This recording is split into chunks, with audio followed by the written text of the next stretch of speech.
다른 기타 선진국들에도 비트코인 ETF 현지 출시가 아마 바로 이어지지 않을까 싶습니다. 그러면은 이 비트코인에 들어오는 자금의 규모가 이제 미국 혼자 했을 때보다 훨씬 더 급격하게 가속이 붙을 가능성이 크죠. 중국 본토 자금을 홍콩 비트코인 ETF를 통해서 대거 빨아들이면서 그 단초를 제공할 거라고 보고 전 세계로 비트코인으로 넘어오는 자금의 어떤 가속도 높일 거다. 이렇게 제가 예상해 볼 수 있을 것 같습니다.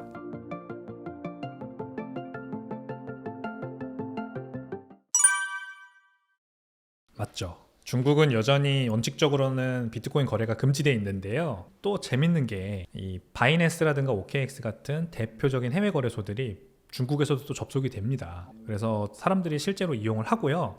다만 이제 은행 계좌를 연동을 할 수가 없어요. 그러니까 이제 중국 위안화로 직접적으로 사기는 어렵다. 그래서 이 바이낸스 같은 거래소들이 어떻게 우회적으로 이 고객들을 가이드를 하냐면 위챗페이나 알리페이 같은 현지 핀테크 앱들이 있잖아요. 거기에서 P2P로 현금을 다른 사람에게 주고 암호화폐를 살 수가 있거든요. 그렇게 해가지고 그 암호화폐를 거래소로 옮겨와서 트레이딩을 하셔라. 이렇게 가이드를 해요. 그러니까 이게 뭐 중국이 물론 일당 독재 체제고 굉장히 좀 폐쇄적인 정치 문화를 가지고 있긴 하지만 경제는 완전히 개방을 했잖아요. 그래서 자국민들에게 주식이나 부동산 투자를 적극적으로 권유했었고 바탕이 깔려있기 때문에 암호화폐도 완전히 하지 못하게 하지는 못하는 중이라 보면 돼요. 게다가 지금 중국이 지난 5년 동안 주가나 부동산 가격이 얼마나 많이 하락을 했습니까? 지금 이 차트를 보시면 중국의 CSI 300 지수인데요. 샹하이 션전 CXI 300 지수가 5년 내 최저치를 지금 얼마 전에 달성을 했더라고요.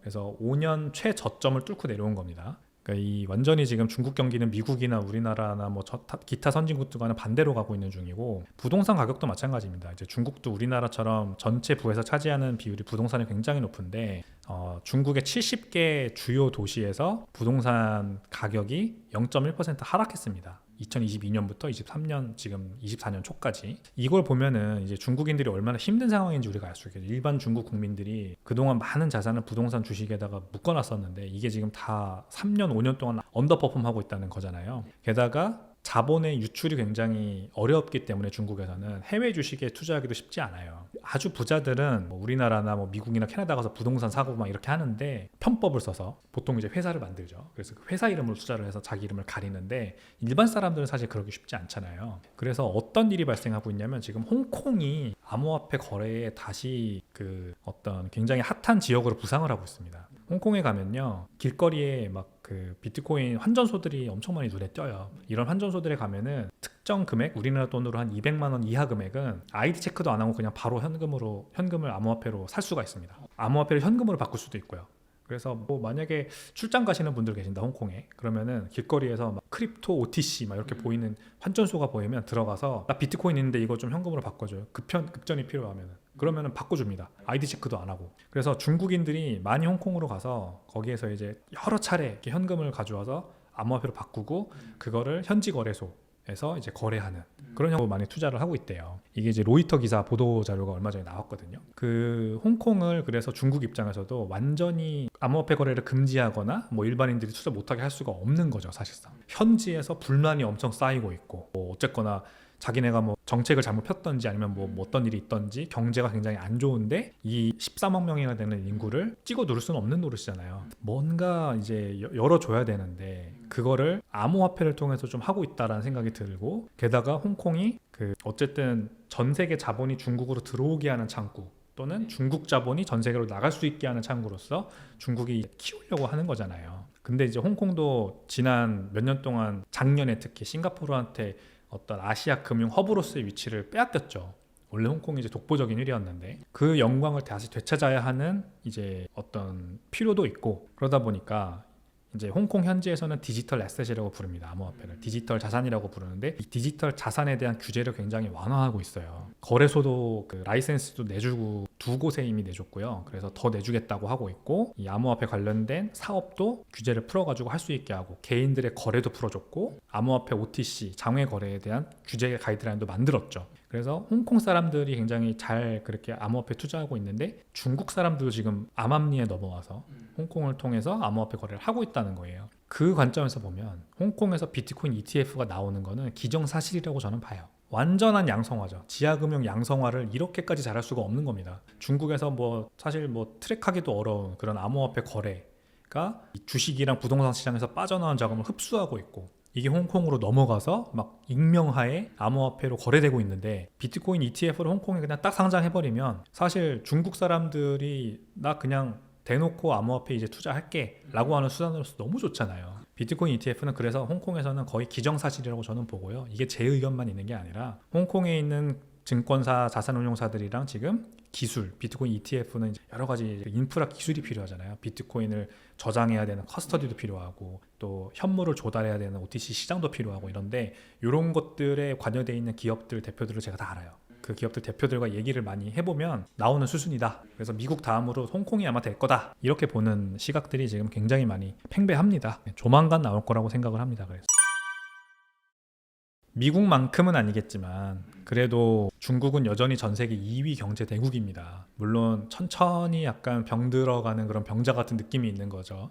하지만 바로 죽진 않잖아요. 모르핀을 맞고 살면은 또 몇십 년 살죠. 어쨌든 중국은 전 세계 2위 경제 대국이고, 자본의 규모로 치면은 북미 지역, 미국 빼고 나머지 북미 지역들이나 뭐 유럽에 있는 나라들을 압도하잖아요. 그 자금은 결국 인민들의 자금이에요. 국민들의 자금이에요. 국민들이 가지고 있는 자금이 기관을 통해서 어딘가로 흘러가는 거죠. 근데 아까 말씀드렸다시피 주식시장과 부동산 시장이 계속 이렇게 비리비리하면 어딘가로 반드시 이게 스필오버 돼서 넘어갑니다. 그래서 비트코인이 잘 될 수밖에 없다고 저는 생각을 하는 거거든요. 그래서 비트코인 ETF 홍콩에 나오면 저는 굉장한 히트를 칠 거라고 생각해요. 미국만큼은 아니겠죠. 물론 자본의 규모가 아직도 미국이 훨씬 크니까. 하지만 제2의 석세스, 제2의 성공을 우리가 한번 뉴스나 신문 지상을 통해서 확실히 볼 것 같고요. 이게 또 다음으로 이어지는 거는 포모가 오기 시작하겠죠. 우리나라 특히 비트코인 ETF 아직도 허용 못하고 있는 우리나라, 이게 갈라파고스도 진짜 정도껏 해야지. 갈라파고스가 그동안은 그냥 암호화폐 현물 거래에 한해 있었으니까 뭐 용인이 됐던 거지 일반 사람들에게. 우리나라가 만약에 ETF도 이렇게 계속 늦고 안 하게 시작하면요 정말 엄청난 불만이 쌓일 거예요. 그래서 우리나라 금감 원장님도 SEC 가가지고 ETF에 대해서 논의하고 오겠다라고 했고, 진행이 되고 있잖아요. 우리나라도 나올 거고요. 다른 기타 선진국들에도 비트코인 ETF 현지 출시가 아마 바로 이어지지 않을까 싶습니다. 그러면은 비트코인에 들어오는 자금의 규모가 이제 미국 혼자 했을 때보다 훨씬 더 급격하게 가속이 붙을 가능성이 크죠. 중국 본토 자금을 홍콩 비트코인 ETF를 통해서 대거 빨아들이면서 그 단초를 제공할 거라고 보고, 전 세계로 비트코인으로 넘어오는 자금의 어떤 가속도, 유입을 가속도를 확 높일 거다. 이렇게 제가 예상해 볼 수 있을 것 같습니다. 중국 분들이 지금 이걸 보시면 비트코인 투자를 예년 대비해서 상당히 많이 하고 있어요. 그러니까 전 세계에서 이 P2P, 개인 대 개인 간 거래로 보면은 우리가 온체인을 통해서 그걸 알 수가 있다 했잖아요. 아까 비트코인은 다 원장에 기록이 남는다. 그걸 이제 P2P 형식으로 거래를 한 그 형식이라고 보면은 전 세계에서 중국이 차지하는 그 볼륨, 거래량의 규모가 100위권 밖이었어요. 그만큼 이제 중국 정부가 강하게 탄압을 하다 보니까 많이 줄어들었었는데, 지금 얼마 전에 나온 자료에 따르면은 20위권 안으로 다시 돌아왔어요. 그래서 이 자료를 보시면 1만에서 100만 달러, 우리나라 돈으로 한 1000만 원에서 10억 원 정도 되는 규모의 거래 비중이 전 세계 평균의 2배에 달한다. 이렇게 자료가 나왔습니다. 중국이요. 그리고 요걸 보면은 가상자산 거래 금지 조치에도 불구하고 연간 거래량이 846억 달러에 달한다. 글로벌 순위가 2022년에 144위였네요. 그러다가 2023년에 13위까지 올라왔습니다. 동아시아 쪽에서 보면은 한국이 가장 높고요. 그 다음 일본, 그 다음 중국입니다. 그 다음 타이완, 그 다음 홍콩인데, 사실상 중국하고 홍콩은 한 나라로 봐야 되잖아요. 그러니까 중국에 홍콩을 더하면 우리나라나 일본보다 더 높은 거예요. 거래량이 현실적으로는. 그러니까 중국은 이미 사람들이 엄청나게 많은 비트코인 거래를 하고 있고, 이게 P2P 거래에 한정된 사실 그 온체인 지표만 보고 우리가 파악할 수 있는 거기 때문에 거래소 거래량으로 치면은 아마 이거보다 좀 높을 거라고 생각합니다. 바이낸스나 OKX 거래소가 여전히 중국에서 된다고 했잖아요. 그때 신원을 좀 가리고 거래를 하는 사람들도 많고요. 이런 VPN을 써가지고 중국인 아닌 것처럼 하고 쓰는 사람들도 있어요. 근데 이 뭐 거래소들이 중국에 있는 게 아니기 때문에 중국 당국이 어떻게 할 수 없거든요. 이런 것까지 다 포함하면은 우리나라나 일본 뭐 비할 수 없는 거래량이 중국에서 지금 벌어지고 있다. 이렇게 해석할 수 있습니다.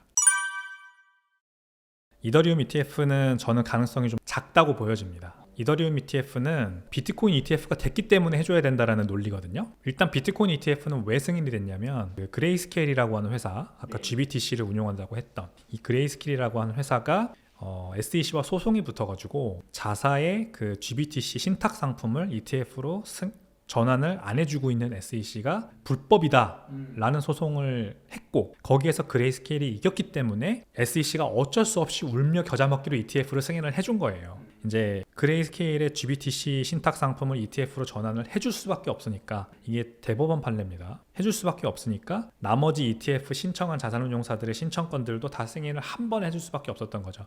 그래서 11개의 ETF가 한 날 한시에 승인이 됐던 겁니다. 이런 적도 사실 많이 없었다고 해요. 근데 그 승인을 해준 날 게리 겐슬러 SEC 의장이 이제 자사 SEC 홈페이지에다 올린 편지를 보면 정말 어쩔 수 없이 내줬다라고 하는 말이 아주 곳곳에서 드러나요. 나 비트코인을 이거로 인해서 뭐 합법적인 어떤 상품이나 자산으로 인정하는 건 전혀 아니다 라는 말도 있고, 그레이스케일 때문에 어쩔 수 없이 했다는 말만 없을 뿐이지 하기 싫다라는, 그리고 암호화폐나 비트코인은 굉장히 위험하다라는 말을 곳곳에다가 해놨습니다. 그래서 이 SEC의 인식이 이런 한은 어쩔 수 없는 일이 아니면은 ETF를, 이더리움을 비롯해서 모든 암호화폐들의 ETF를 승인해 줄 리가 없다고 저는 생각을 해요.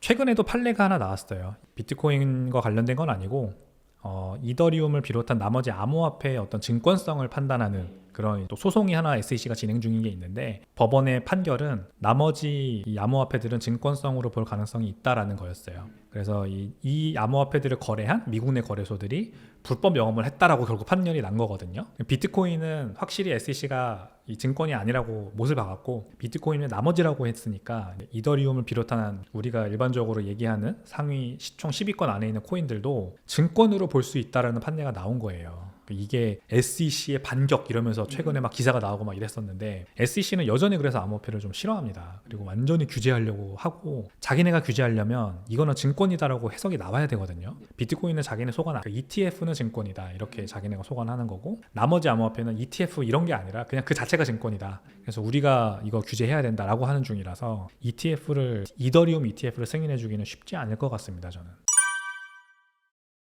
악영향이 있겠죠. 이더리움 가격이 이제 ETF 승인에 대한 기대감 때문에 올라가는 것도 분명히 있어요. 지금 이더리움도 전고점을 찍었잖아요. 근데 점점 ETF 승인에 대한 가능성이 희박해지면은 이더리움 가격도 분명히 다시 비트코인을 쫓아가는 게 아니라 횡보하는 그런 모습을 보여줄 수도 있을 것 같아요. 이더리움 가격이 오르는 다른 특별한 이유가 없어요. 지금은 어떤 뭐 덴쿤 업데이트가 있다 이러면서 이제 그런 쪽에 기대감이 있는 것처럼 얘기가 나오긴 하는데, 비트코인은 명확한 가격 상승 이유가 있거든요.